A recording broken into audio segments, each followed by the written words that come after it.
What if I told you that 75% of your patients are suffering from the same problem?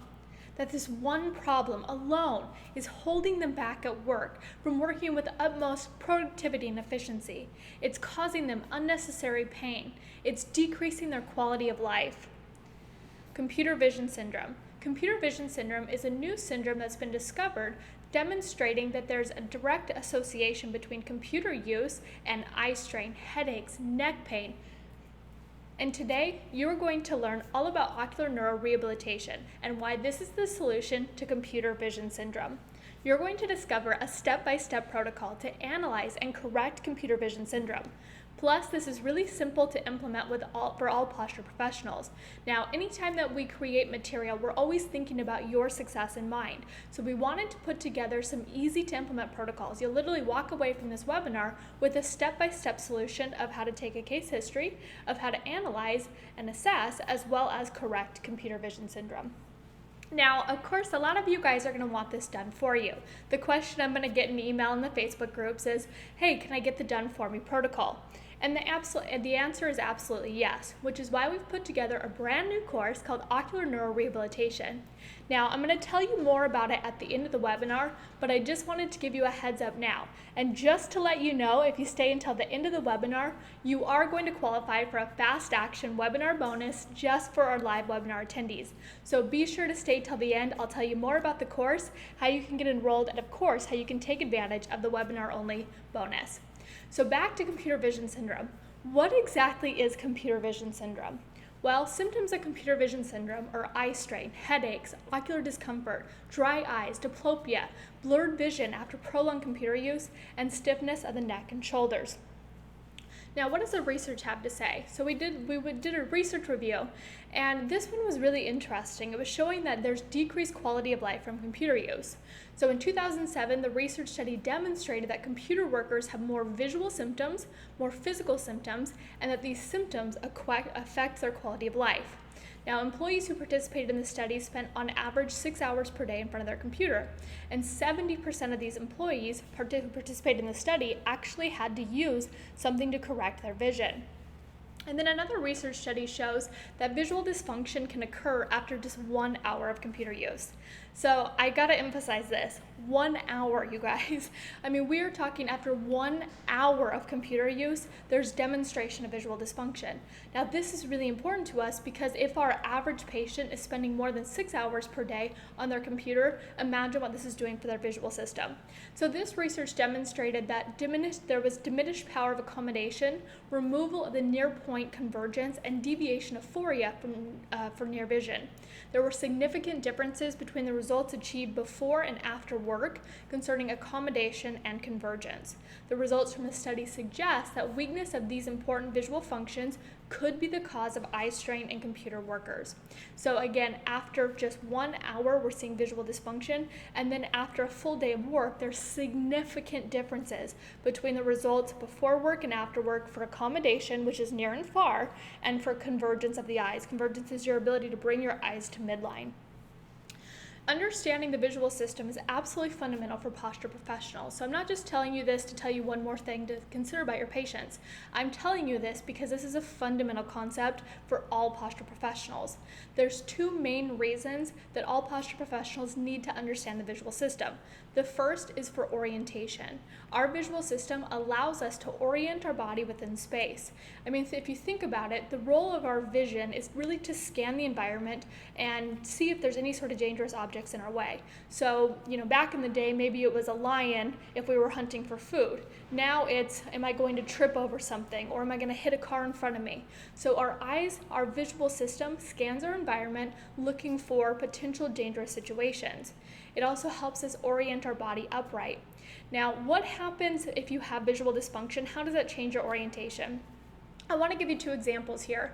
The first example is scoliosis. What's really interesting is that overall, the percentage of people with scoliosis is approximately 3% in the population. But what we see in a group of patients that have visual impairment, that increases from 3% in the general population up to nearly 50%. meaning that when you have visual dysfunction, you can see from the more severe case with the scoliosis how you completely change the orientation of your body. Okay? And then on a less severe, less impairment, think about just this one example here. So if I have the inability of moving my eyes in complete range of motion, then for example, I have dysfunction when I move my eyes to the right. So if I cannot move my eyes completely to the right and just saccade over to see if I have an object to look over at the right, so if I can't move my eyes to the right, what do? What's my natural response? I turn my head, okay? Simple. Now, as I turn my head, what happens to the orientation of my body upright against gravity? Not only did I turn my head, but now I'm actually changing the whole position of my body over my base of support, which is my feet. This changes my entire posture system because I couldn't look to the right. Now, looking over your shoulder one time, that's fine. That's not going to be a huge issue. But now imagine if this goes uncorrected for 20 years. So for 20 years, your patient is constantly looking to the right, looking to the right, looking to the right, constantly changing their entire orientation of their posture system because they have a very slight visual dysfunction that went uncorrected. This right here is the reason that your patient could have chronic postural distortion patterns that are not being corrected because we haven't gotten to the root cause, which is correcting that visual dysfunction. Now, the other reason that all posture professionals need to understand the visual system, one is orientation and number two is head posture. So the visual system integrates with the vestibular system and the cervical spine via the medial longitudinal fasciculus. Now this is a tract that descends from your brainstem carrying tracts and fibers of the vestibular system, which is for balance and coordination, and the visual system, which is for vision, and it descends to the cervical spine. Now what's so interesting about this is that the visual system and the vestibular system, they work together in an integrated fashion to keep your eyes parallel with the horizon. Our ability, so quadrupeds see the world from down here. Human beings have a very unique ability of seeing the world from an upright position. Now we have a couple of systems dedicated to actually keeping our head upright against gravity and keeping the eyes parallel with the horizon. So what happens if there's visual dysfunction? Let's talk about some examples of how this affects head posture. And remember, this can happen after just 1 hour of computer use. So the first example of forward head posture. So if I have decreased visual acuity, meaning that I cannot see in front of me, what do? Do I squint forward in forward head posture? Or if I have poor accommodation, meaning that it's difficult for me to switch from near and far, do I squint forward in forward head posture? Absolutely. So now we know that a ton of our patients have forward head posture. If we don't correct the cause, then what's going to happen? It's going to go uncorrected and become chronic. Or how about a lateral head tilt? If I have an inability of converging my eyes to midline, which is just a small movement just from here to here, if I have an inability of doing that, then that creates a dysfunction that we compensate with our posture system, such as a head tilt. It even could cause a head tilt and rotation. So if I have a lateral head tilt on the posture image, you can't rule out the fact that it could be poor convergence of the eyes. And then eye dominance. So if I have an eye dominance where I see my world from one eye more so than the other, then what happens? I develop a chronic head rotation. Okay? So forward head posture, decreased visual acuity and poor accommodation, lateral head tilt, poor convergence, and head rotation, eye dominance. All of these primary postural distortion patterns in posture quadrant 1 of head posture can in fact be due to dysfunction of the visual system. And unless we correct that visual system, then these postural distortion patterns will go uncorrected. Or they'll be corrected for a couple of days, but it'll be one of those situations where the patient comes back and they say, yeah, I felt great for a couple of days, but then I was right back where I started. Now, another consideration I want you guys to think about that's really affecting your patients, and the reason we need to understand the visual system, is overstimulation of the mesencephalon. The mesencephalon is your midbrain, which those are interchangeable words. So I may say mesencephalon, I may say midbrain, recognize it's the same thing. So if you look at this image here, you can see that this right here is pointing to the midbrain. This is your brainstem overall, okay, brainstem. So we have midbrain, we have the pons, and we have the medulla. Now, what happens with mesencephalic overstimulation is that your patients present with headaches and migraines. They have sensitivity to light. When you're doing evaluations with them, they're going to have that withdrawal response. Why is that? Because your visual system, the nuclei for your cranial nerves that control your vision and your visual system, your ability to move your eyes in space, actually originate within the mesencephalon of the midbrain. Now, when we have that overstimulation of the mesencephalon, then your patients are getting chronic headaches and migraines. They have that sensitivity to light, and they have a serious withdrawal. Now, what causes that overstimulation? That overstimulation, thinking back to computer vision syndrome, is that blue light is stimulatory. So your devices give off blue light. Now, blue light in and of itself is not a negative thing. I want to be clear on that. So blue light, your biggest source of blue light is actually the sunshine. So it's a good thing when we get a natural dose of blue light because it is stimulatory. It helps us wake up in the morning, for example. It helps us be more alert. But what happens is that we used to just get a normal amount of blue light emission from the sun, but now, because with our LED screens and LED lights, we have blue light that's constantly being emitted at our face. And our ability to control electricity means that we're able to be connected 24 hours per day. In addition to that, think about proximity. You can see from this image here, look how close that blue screen is to our face. We have this proximity of blue light that's completely stimulatory. Now, what this results in is a decreased amount of melatonin production. So it allows us to be more alert throughout the day, which is okay in the morning, but then when we're utilizing this blue light in the afternoon and the evenings, it's very stimulatory. It's affecting our melatonin production, which allows us to sleep well at night. Plus, it's causing that overstimulation of your mesencephalon, which is going to result in that withdrawal, light sensitivity, as well as headaches, eye strain, and migraines. Now, I wanted to show you guys these images here and ask you if you have an Anna Maria in your practice. So Anna Maria is a secretary who sits at a desk in front of a computer 40 hours per week. She suffers from headaches, stiff neck, and tight shoulders. Now, she reports feeling fatigue at work, but then she can't sleep at night, meaning she's sitting at work going, oh, I feel so tired. She's rubbing her eyes, she's grabbing her head because she has a headache, she's rubbing her shoulders because her shoulders hurt, and she feels fatigued all day, but yet when she lays in bed, she can't fall asleep at night. And we did posture images of Anna Maria. You can see them here. Look at her head tilt here. Look at the change in her shoulders. And then obviously from the lateral perspective, look at her forward head posture. So Anna Maria is healthy overall, but she constantly suffers from headaches, from migraines, stiffness in her shoulders, and she's feeling a lot of fatigue. And when we look at her posture images, we can see how evident it is that she has head posture distortion patterns. Now, once we started working with Anna Maria, in addition to doing postural correction care, then we were also stimulating the visual system to correct her visual dysfunction. So I ask you if you have an Anna Maria in your practice, because Anna Maria does not present with one of those outlier cases. I mean, a secretary who sits at a computer 40 hours per week, that is the majority of our patients. And if we zoom in on those posture images, this is what we're seeing. We're seeing head posture distortion patterns that are completely unresolved, that are creating headaches and neck pain and eye strain. Now remember, 75% of jobs involve computer use, 75%.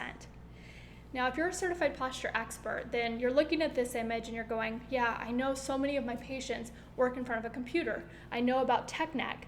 And if you're a certified postural neurologist, you're thinking about digital dementia right now.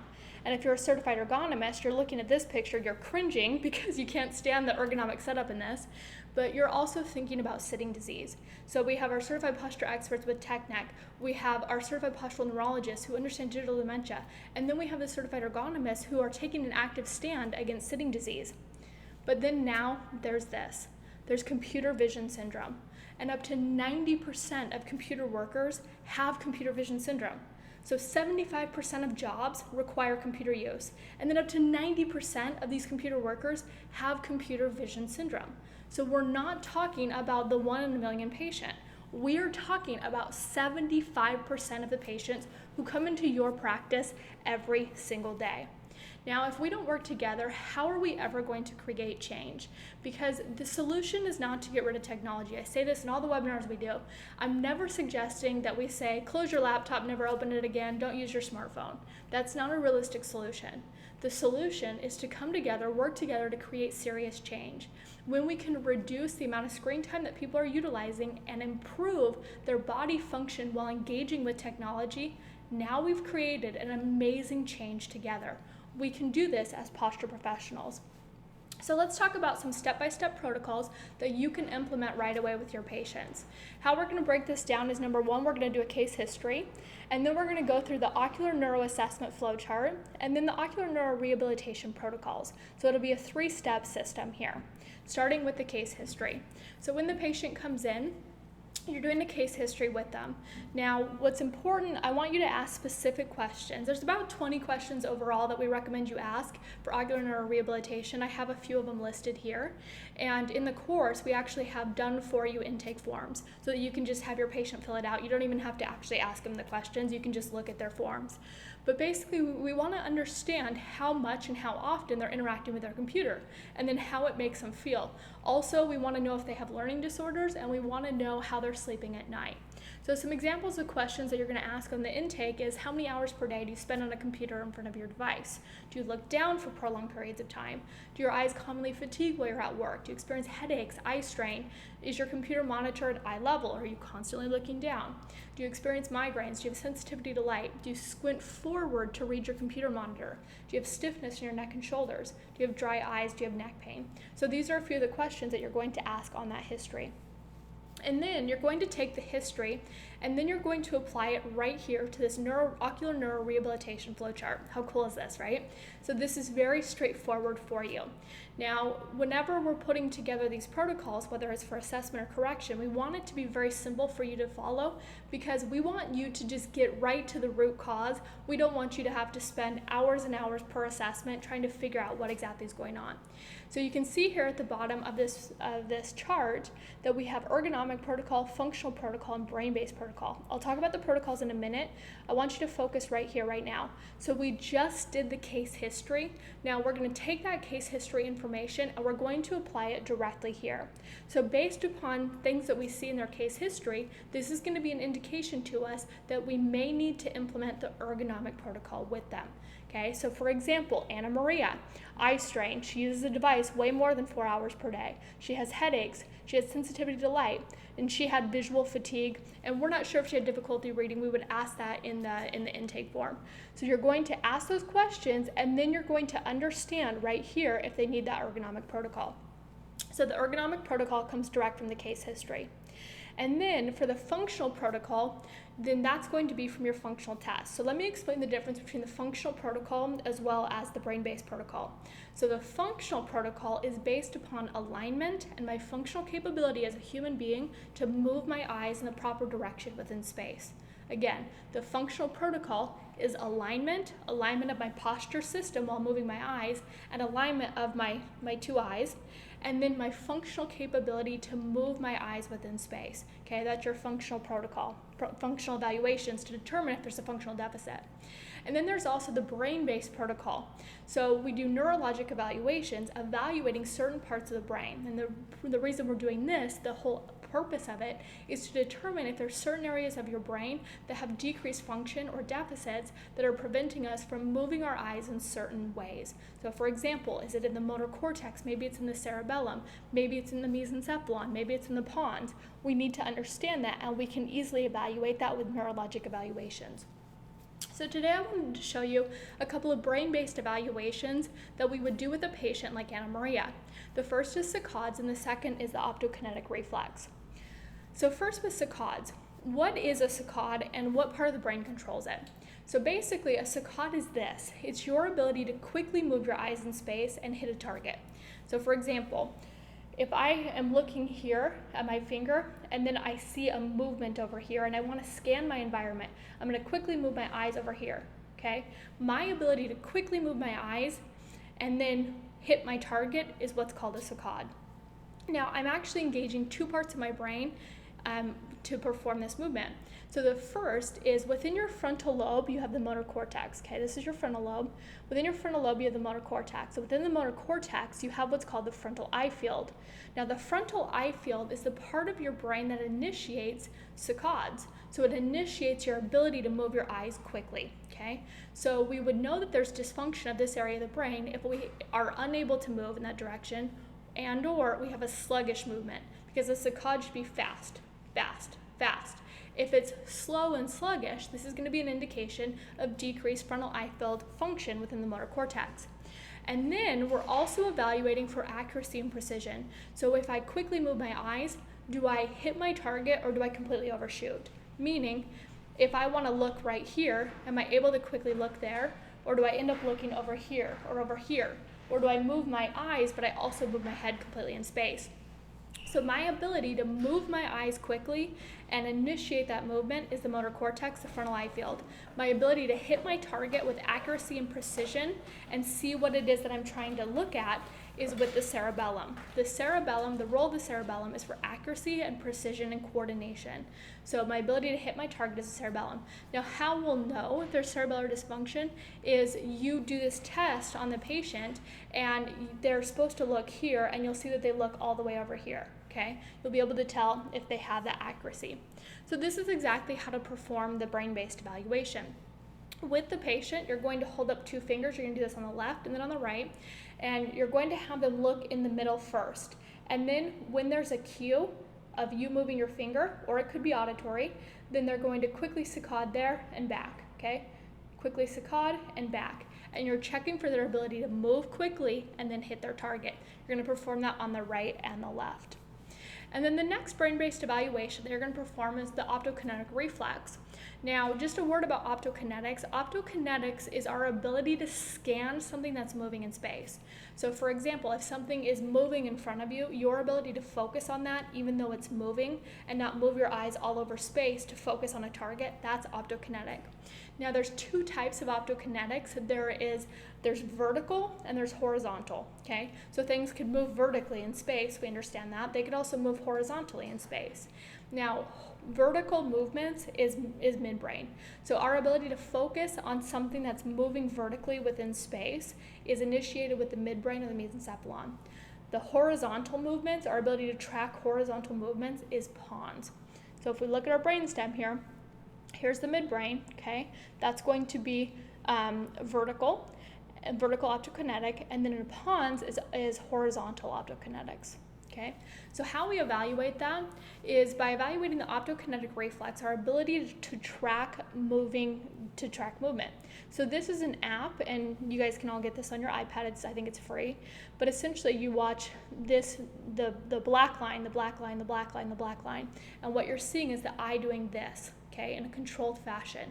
And then, so this is going to be horizontal, and then this is going to be the vertical.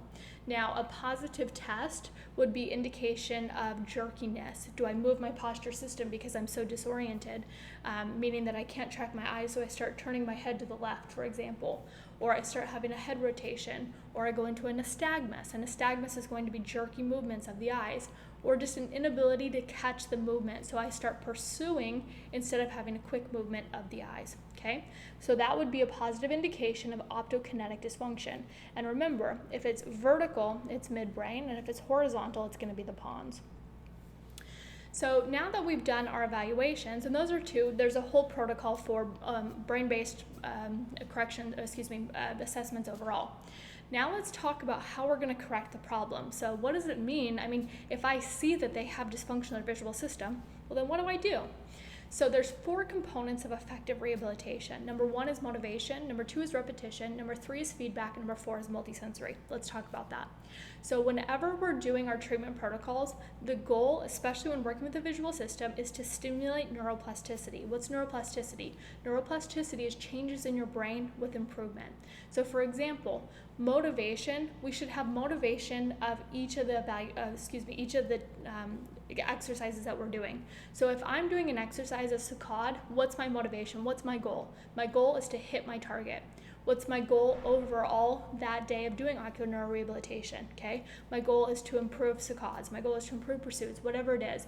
There needs to be that motivating factor so that your brain can measure whether or not you achieved your goal. And then there needs to be repetition. So in order to create neuroplasticity, you can't have your patients doing this stuff 1 time per week. Sorry, it's not good enough. You need them doing this at home about 5 times per day. And don't be scared off. This is only going to take them about 5 minutes each time. So it's just about 30 minutes over the course of an entire day. But they need to have that repetition. And then feedback. So they need to get feedback either from an evaluator, which is you, or an evaluation form. So for example, an app. If you upload an app that tracks their progress, now they have feedback of did they meet their goal or did they not. If you're doing this in the office with the patient, each time they come in, then you can see if they're improving. So they need that feedback to determine if they're meeting their goals for neuroplasticity. And then number 4 is multisensory, meaning that we need to have multisensory stimulation for ongoing neuroplasticity. Now, at the beginning, when you have compromised patients, just doing visual system will be a strain for them, but then as they improve, which of course is the goal, then you're going to add multisensory stimulation to their treatment plan. Okay, so maybe day 1 you're just doing visual, but then as you go, you're going to have them stand and sharpen Rombergs, or you're going to have them stand on one-leg balance, you're going to have them stand on a balance board. This is going to add increased multisensory stimulation to help increase and improve neuroplasticity. So this is phase 1 directly from the brain-based protocol. So we determined from the evaluations from our flow chart that they're a brain-based patient, that they need the brain-based protocol.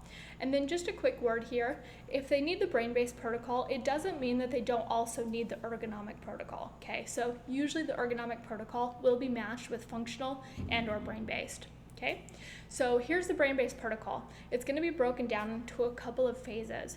So for phase 1, they're going to be performing this 5 times per day for 4 weeks. And we always want to make sure that they're in proper posture, because remember that the visual system helps control orientation of the body as well as head posture. So if I'm in poor posture while I'm performing these tests and these corrections, then it could be reinforcing the negative behavior, which is poor posture. So always make sure they're in poor posture. Have that conversation with your patient. Now, the first thing that they're going to do is upward gaze fixation. So this is a really interesting thing that you're going to see with a lot of your patients. We're looking down so often that we actually are starting to see trends of the population that it's more difficult to look up because we're constantly looking down. Now, what we see with dementia patients that have full-on dementia later in life, they have an inability or it's very difficult for them to look up. So if we're already seeing this in our adults and our adolescents, then what we want to do is we want to train this now to prevent the onset of, help prevent the onset of dementia or visual dysfunction associated with dementia. So upward gaze fixation, we want to do that for at least 10 seconds as our warm-up, so looking up in space. And then we're going to do pursuits on an app. So there's apps you guys can download, and what you're going to do is just follow the pursuit in space. And then the horizontal VOR. So I'm doing horizontal VOR right here. VOR stands for vestibulo-ocular reflex. So what I'm doing here is I'm working the integration between the vestibular system and the visual system. And then we're going to do horizontal and upward OPK, which is the optokinetics. And then we're going to do string convergence. I'll tell you more about string convergence here in a second. I have a picture of it. So string convergence is basically you're going to have a string and a bead, and you're going to bring the bead in slowly so that once it gets towards your nose, it causes your eyes to converge at midline. Then you want to hold and then retract or diverge. And then doing more saccade training on the app. Saccadic workbook, within the course Ocular Neuro Rehabilitation, we've created a workbook for you where you can actually have them do at-home saccade drills. And then shining the light in the pupil 3 times per eye. The reason we want to do this is to stimulate the autonomic nervous system. Okay, so again, phase 1, 5 times per day for 4 weeks. Make sure they're in proper posture, upward gaze fixation, doing pursuits on an app, horizontal VORs, upward and horizontal optokinetics, string convergence, which is bringing the bead in towards the nose, saccades on an app to track that progress, and then a saccadic workbook, which we'll give you in the Ocular Neuro Rehabilitation course, and then shining light in the pupil to stimulate the autonomic nervous system. So then phase 2, we're going to do similar exercises in phase 2, but we want to increase our time and increase our repetitions, as well as adding in multisensory integration. So for example, right here I'm doing string convergence, but you can see that I'm standing in sharpen Rombergs. So it's one thing, in phase 1, I'm going to just work on my convergence. Now that I've improved my convergence, to continue to stimulate neuroplasticity, I'm bringing in that multisensory integration. So by standing in a sharpen Romberg stance, now I'm working working my cerebellar function as I'm working on convergence of the eyes. So it's multi-sensory integration, which is going to help me improve. Now, this is one example, standing in Sharp and Romberg's. You can also have them standing on a balance board. You can see a balance board here. You can have them in one leg balance for vestibular. You could have a metronome going. So maybe they're moving it into the sound of a metronome, which is auditory feedback. There's a lot of different ways of adding this multi-sensory integration. So how would you implement ocular neurorehabilitation with your patients?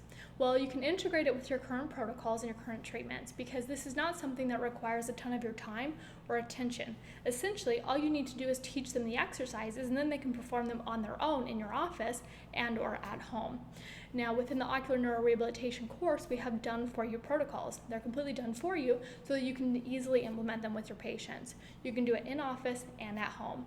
Now, one of the things, you can see that we have all this stuff set up. We have targets, we have Post-its here on the wall, we have a bunch of dots over here. These are all for visual training.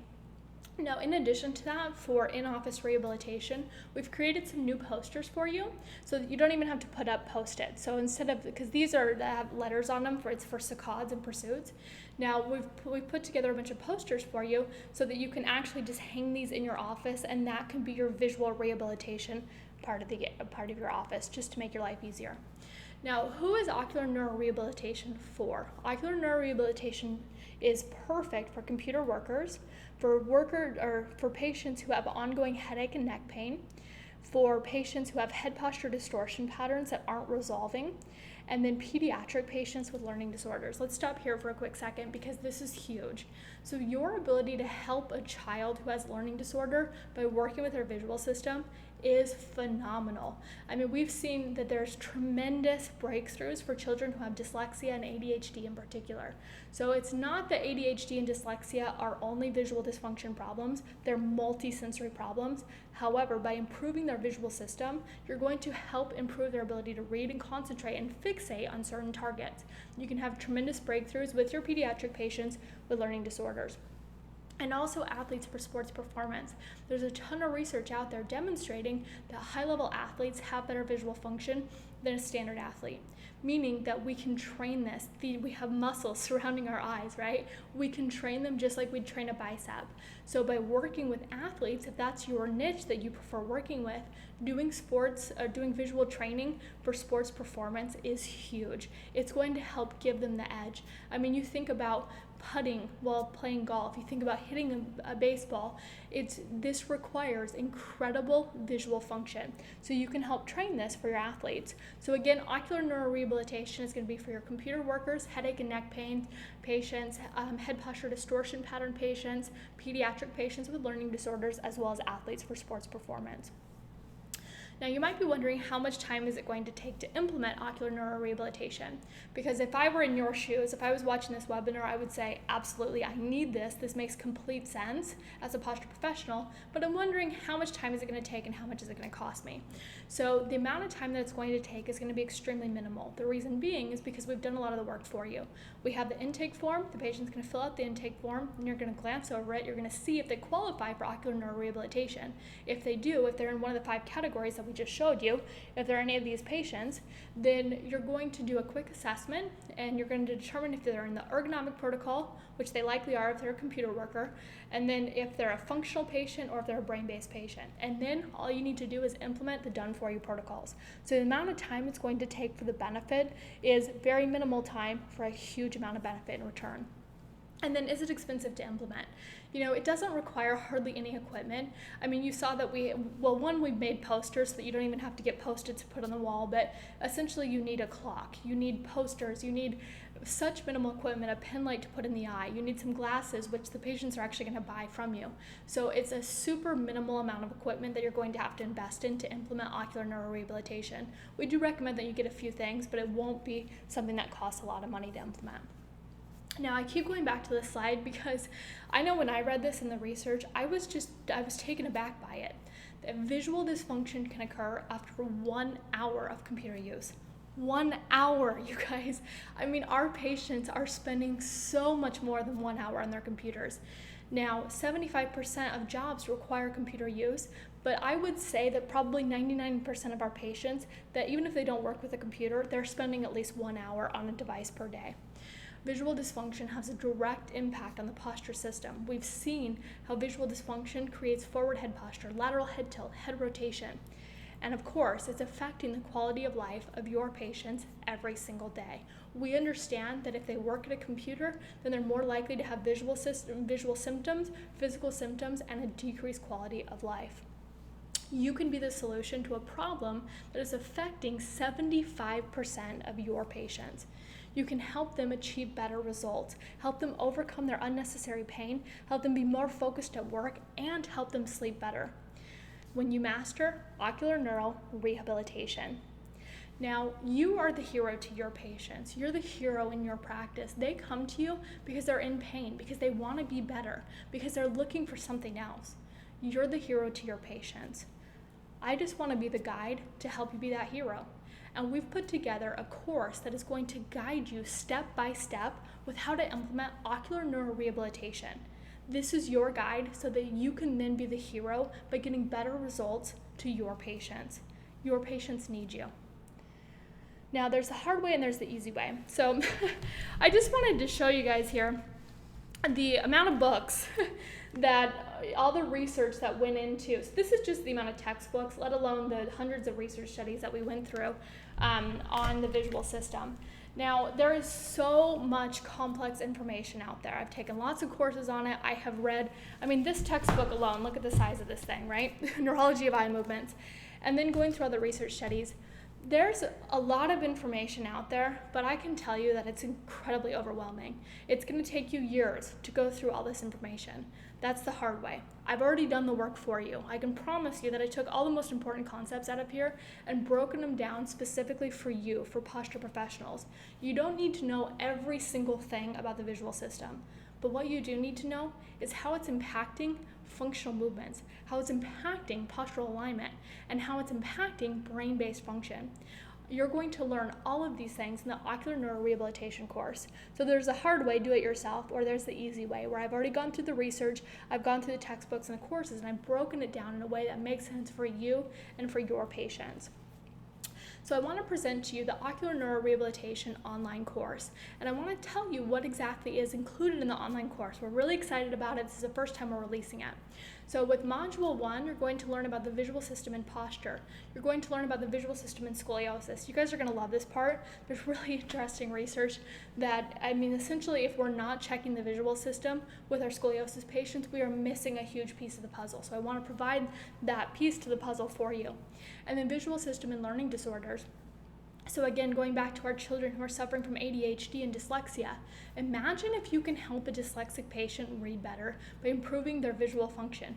Essentially, reading is just saccade after saccade, saccade, saccade, saccade, saccade.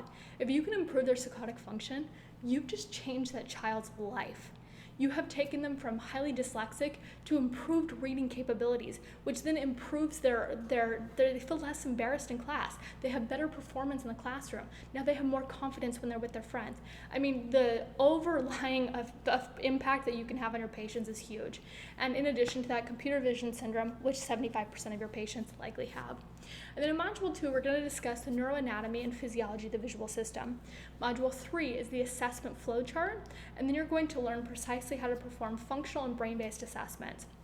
In addition to getting a done for you case history and that flow chart, letting you know if they have an ergonomic assessment as well. And then Module 4 is done for you correction protocols. Now, all of my practitioners, you guys are going to love Module 4 the most, because once you go through the information, once you understand why you need to understand visual therapy, which is you're going to get in Module 1, then you understand the neuroanatomy and physiology in Module 2. Module 3, you know how to check for it. And once you start doing this on your patients, you're going to see that so many of them have it, that once you get to Module 4, you're going to be going, yes, I'm so excited because I just checked this on all my patients and 75% of them have it. So what you're going to do with Module 4 is just take the done for you correction protocols and implement them for ergonomic, functional, and brain-based. Again, ergonomic is ergonomic considerations that is going to be great for your computer workers. Functional is proper alignment and functional movements of the visual system. Brain-based is improving brain function to move the eyes in all movements of human function. Now, your patients need you. This is not for the outlier patient. This is for the everyday patient who's laying in bed trying to sleep, staring at their cell phone, getting blue light stimulation in their mesencephalon. Imagine if you could help 75% of your patients with protocols that don't cost you extra time and money to implement, meaning that they're done for you. They work, and they're going to help you achieve better results with your patients. Ocular neurorehabilitation is absolutely the solution. So the cost of enrollment into the Ocular Neurorehabilitation course is $650, and that gives you lifetime access. In addition to that, I wanted to show you all the bonus material that you're going to get with this course. So bonus number 1 is the Ocular Neurorehabilitation assessment flowchart done for you. You're going to get the toolkit. So exactly all of the equipment that you need, it's going to be listed out on a toolkit so you know what you need for assessments as well as for corrections. And then you're going to get the glasses guide. So there's lots of different types of glasses. There's hemi-filled glasses, there's pinhole glasses, there's blue blocker glasses. All of these are necessary for different patients. So what we're going to do is we're going to make it very simple for you of exactly what to look for and then which glasses to give to those patients in the glasses guide. And then bonus number 4 is the Ocular Neurorehabilitation intake form. So again, the intake form is there so the patients can fill it out so you can determine if they need the ergonomic protocol. And then the exercise handouts. Let's stop here, bonus number 5. Exercise handouts. So we have done for you protocols, plus we have the handouts that you give to your patients. So this is one of those things that you can implement in office and at home, or you can do completely at home. So the protocol's done, and then we have the exercise handouts to then just hand to the patient, and then they're going to have everything they need to be successful for at-home rehabilitation. And then we're going to give them a workbook. So there's going to be a workbook with different exercises for saccades and pursuits within that workbook. And then those posters. So instead of having to put up, dots and Post-its and stuff on your wall, we've actually put it together in posters so that you can just put that up and you could have a vision area within your practice. And then bonus number 8, you guys are going to love this one too, is Ocular Neurorehabilitation patient script. So we always think about you from your perspective, how you can get better results. But then we also think about how can you integrate this within your practice to save you time and money. And then how can you communicate it to the patient? So patient comes in with low back pain. They're going, why are you checking my eyes?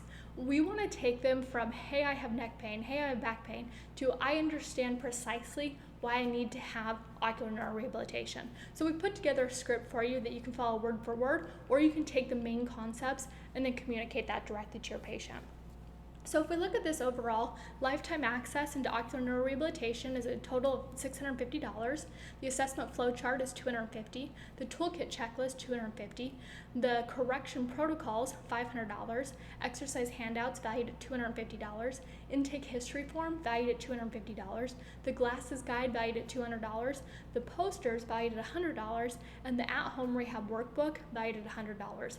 That's a total value of $2,550. Now, in addition to that, I want to offer you a webinar-only bonus. This webinar-only bonus is the Ocular Neurorehabilitation Marketing Pack. So in this, you're going to get a flyer to put in your office, plus you're going to get social media posts that are done by a graphic designer that are very professional, so you can start getting the information out there about computer vision syndrome. The flyer that you're going to get to put in your office is asking them, hey, do you suffer from this? Which is eye strain, headaches, neck pain. Your patients are going to go, yeah, when they read it, and then they're going to be asking you about ocular neurorehabilitation. So you're only going to get that when you enroll on this webinar. Now again, the total value with all the bonuses plus lifetime access into the brand new course, Ocular Neurorehabilitation, is $2,550. But we want to offer you the opportunity of enrolling now on this webinar for just $350. $350. I mean, that is a tremendous amount of savings. For just $350, you are going to get solutions to helping the majority of your patients. Here's the link that you can enroll. So this is going to be just for our webinar people. Now, when you enroll with this link, you are going to get 8 bonuses plus lifetime access to the course. In addition to that, you're going to get the webinar-only bonus, which is the marketing pack to help you market efficiently to your patients who suffer from computer vision syndrome. Ocular neurorehabilitation, you guys, is a huge win-win. It's a win for you and it's a win for your patients. Anytime it helps you get better results, anytime it helps the patient live a better quality of life, have less physical symptoms, and better human function, it's a huge win. And then it's a win for you because they're going to get all of this, but it's not going to require a bunch of your time and your attention. Ocular neurorehabilitation is the perfect strategy to implement with your current protocols to help your patients achieve better results. In fact, if all this course did was help you get better results, would it be worth it? The answer is absolutely yes. So again, the total value of ocular neurorehabilitation is $22,000, $2,550. When you enroll right now, you can enroll for just $350. $350 is a complete no-brainer for the amount that you're going to get in return in terms of better results and happy patients who are living better and functioning better. Your time is now. We're here to support your success. You know that our number one core value is that your success is our priority, which is exactly why we put this course together based upon your feedback. You wanted to learn more about the visual system, so we wanted to take a complete deep dive into the visual system, provide you the why you need to know this stuff, and then go through the neuroanatomy in a way that makes sense and is useful and beneficial, so you don't have to spend time reading hundreds of textbooks. And then in Module 3, you're going to get those assessments exactly what you need to do. And then in Module 4, done for you protocols for ergonomic, functional, and brain-based. The Ocular Neurorehabilitation course is fundamental for all healthcare professionals. We'll see you inside the Ocular Neurorehabilitation course.